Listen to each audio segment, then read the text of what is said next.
How's it going, everyone? Good morning, good afternoon, good evening. So I've just built up a random Hammer of the Ancient Legacy of Dreams build. So what we have, Leoric's Crown.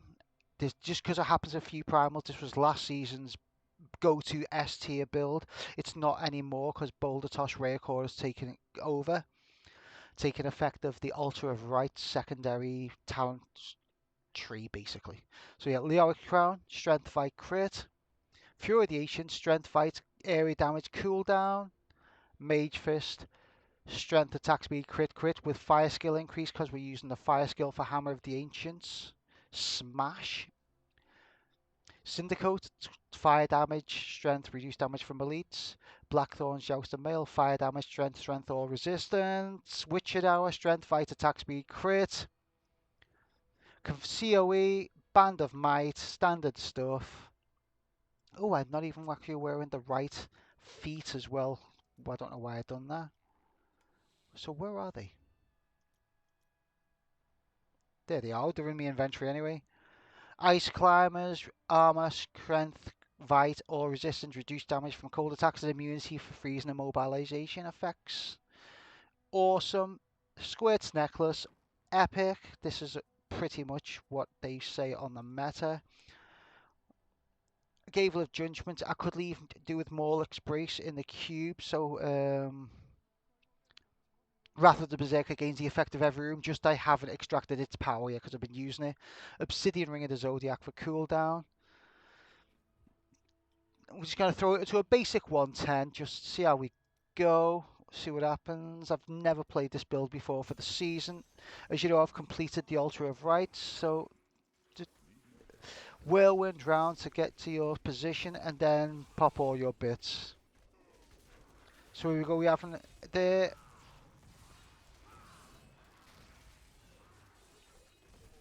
Oh, well, let's be honest, it's quite effective at 110 Greater Rift. I don't think this is a push build. It's nowhere near as powerful as the Raycore Boulder Toss build for the season, but it's still up there. But this is still a great build.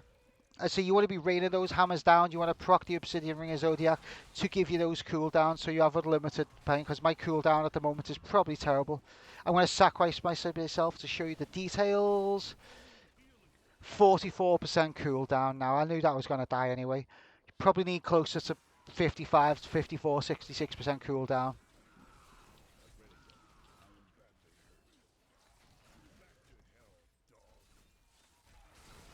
But it's still going to be an easy rift. This is, it's a no-brainer. Like, as you can see, it's a no-brainer doing this. But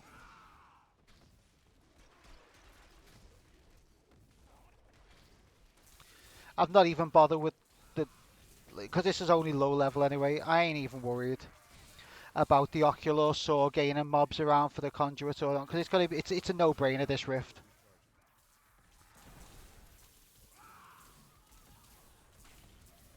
As you can see.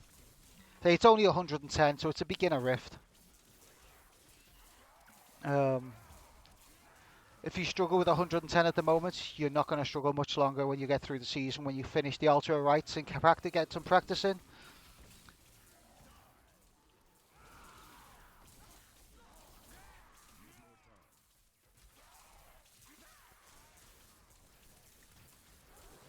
We're just elite hunting as well, as you can see. But, yeah, easy enough to do, easy enough to build. Well, it's difficult. It's kind of, I suppose it's not easy to build because it's such random gear. It's quite difficult to build this build, but it's still effective. We got another pylon there. What is it? A shield pylon? I'll have that. Thank you.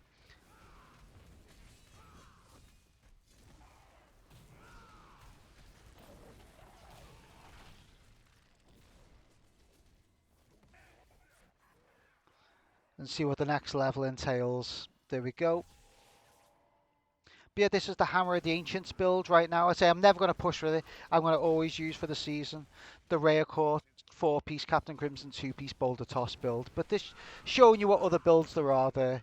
I know I very briefly went through the stats. I didn't go into much detail. Obviously, you can see I'm lacking cooldown on this build, for example, but it's a fun build to play. It does the job. And you can see it's effective. Say we're in a 110 here right now. It's doing what it needs to do. We're going to spin around on those blues there that we see. There we go. Hello. Drag some stuff in. Ground stomp to pack our band of might for this 80% damage reduction. And we're going to get our cooldowns ready for Call of the Ancients.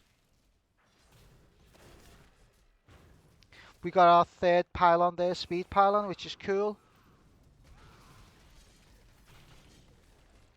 It's still powerful, still does the job. It's a great farming build probably. But I'm never going to push with this. It's just a bit clunky. Don't need to worry, I've still got, what, 40% semi-shield pylon left. Wait for cooldowns hitting for Pylon of the Ancients. Now we go. Here we are done. So a nice 5-minute 110, which is cool with me. Like, I don't expect anything out of the drops. But just showing you the Legacy of Dreams Hammer of the Ancients build. All my gems are above 110 at the moment, so this was kind of a wasted run. But I ain't particularly bothered. It was just to show you people what this build is capable of. And it's a fun build to play. Like, I enjoyed that. Nice, quick, easy run. No deaths. Effective, still does power. And everything procs with the fire damage, with the bases of the first Ben. Remorseless. And then in the cube, the Gable of Judgment, everything procs and stacks, allowing for diminishing returns in the Hammer of the Ancients damage. Just it's got terrible cooldown because the gear is not the best, even though I've got some primals there. But I hope that helped. Have a lovely Sunday. I hope you all had a good weekend, and I'll be back soon with more Diablo 3 Season 28 smashing. Have a good one, dudes.